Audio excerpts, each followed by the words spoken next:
Halo. Magandang gabi na naman sa inyong lahat mga kapatid. Ako po'y nagbabalik para sa isang topic na naman. Ayan. So, ano ba tong topic na to na sinasabi ko mga kapatid? Ito yung yung dalawang rason na yung parang napupusuan ko ba. Kasi kanina binigyan ako ng isa sa mga life group leader namin ng listahan ng mga rason kung bakit kailangan nating mag-soul win. Yun, bakit kailangan nating magpalaganap ng salita ng Diyos. Yun. Tapos may dalawang akong napili na pinaka-gustong-gusto ko sa among the 120 na nakalista doon. Ito yung yung unang rason doon is utos kasi ito ng Panginoon na kailangan nating gawin bilang isang Kristiyano.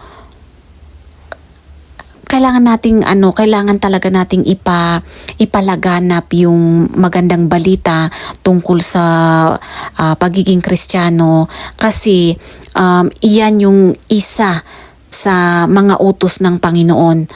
So, hindi kasi natin pwedeng ipagdamot yun, mga kapatid. Kailangan malaman din ng mga tao na hindi pa nakakaalam na blessed ang mga taong tumatanggap kay Panginoon. Yun yung isang rason na nagustuhan ko. Tapos, ang pangalawa ay yung sabi na na nag-generate ito ng divine support and protection. Kita nyo? Kapag tayo kumikilos pala bilang isang Kristiyano na nagpapalaganap ng salita ng Panginoon para malaman din ng mga taong hindi pa nakakaalam, ay nag-generate pala ito ng divine support and protection. So parang nagiging automatic na ba siya na tag nito. Kapag nakikita ng Panginoon na kumikilos tayo para sa paglawak ng kaalaman tungkol sa kanyang kabutihan, yun. Gagamitin niya yun para i-bless tayo ng mas sa kung anong natanggap natin noon. Ito yung dalawang reason bakit tag nito. Naiinganyo na rin ako na itong ginagawa ko na nagsasalita sa harap ng camera para at least papaano kahit man lang konti may mapulot kayo sa mga sinasabi ko at sana talaga meron. Dahil sinisikap ko talaga na magsabi o magpaliwanag sa abot ng aking makakaya.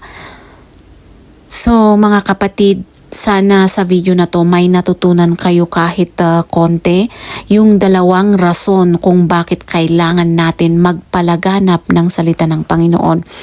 At iyan ang dalawang rason, iyan ang dalawa sa mga rason kung bakit ko to ginagawa, na nagsasalita sa harap ng camera, tapos i-upload sa YouTube, tapos mapapanood ng mga taong naghahanap ng yung mapapakinggan na salita ng Diyos. Sana isa itong channel ko sa mga makita ninyo kapag kayo nagbo-browse sa YouTube. Maraming salamat po sa inyo mga kapatid. Sana tuloy-tuloy po kayong manood kahit na medyo aminado man ako na medyo mababaw pa yung explanation ko, pero alam ko sa mga susunod kong mga video, mag-i-improve din tayo sa tulong ng Holy Spirit. Okay, so maraming salamat ulit mga kapatid. Good night and sleep well.